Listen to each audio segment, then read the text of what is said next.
जोहार, आदाब, सलाम, नमस्कार। आप देख रहे हैं आदि आदित्य न्यूज। तो निश्चित तौर पर वह उसका दुरुपयोग कर सकता है, एब्यूज ऑफ पावर कर सकता है। तो इसको हटाने के लिए उन्होंने द स्पिरिट ऑफ लॉ में सेपरेशन ऑफ पावर्स, जैसे आज की तारीख में हम विधायिका, कार्यपालिका और न्यायपालिका कहते हैं, यानी सत्ता को 3 हिस्सों में बांट दिया ताकि सत्ता एक व्यक्ति के हाथ में केंद्रित ना हो।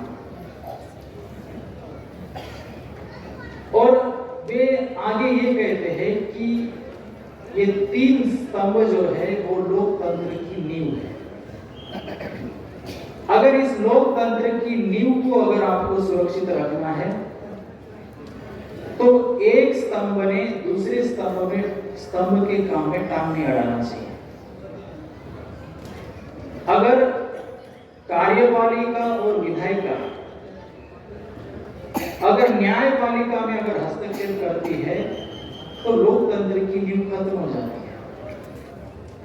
इसलिए उन्होंने कहा कि ये अलग अलग होना चाहिए और एक दूसरे के कार्य में हस्तक्षेप नहीं होना चाहिए।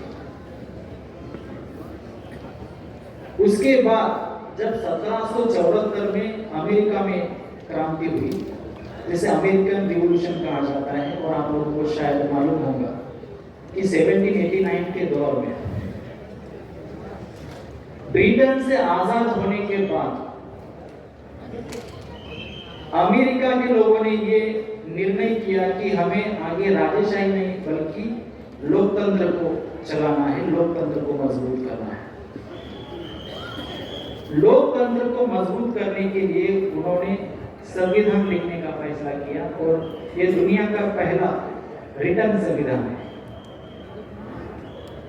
जैसे भारत के संविधान के फादर डॉक्टर बाबा साहब अम्बेडकर है, वैसे ही अमेरिकन कॉन्स्टिट्यूशन के फादर जेम्स मैडिसन है। जेम्स मैडिसन अमेरिका के चौथे राष्ट्रपति भी है और संविधान को लिखने में सबसे बड़ा रोल उन्होंने प्ले किया है। और ये संविधान लिखते समय उन्होंने कुछ पेपर्स लिखे, उसका नाम है फेडरल पेपर्स।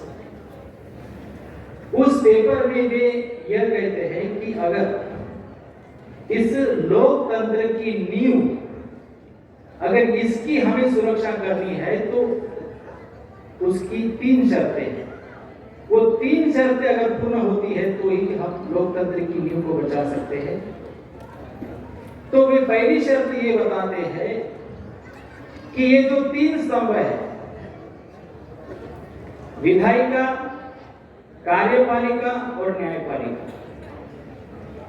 इन तीनों स्तंभों पर किसी एक समाज या फिर किसी एक जाति या फिर किसी एक समूह का कब्जा नहीं होना चाहिए, चाहे फिर वो इलेक्शन के जरिए ही क्यों ना हो।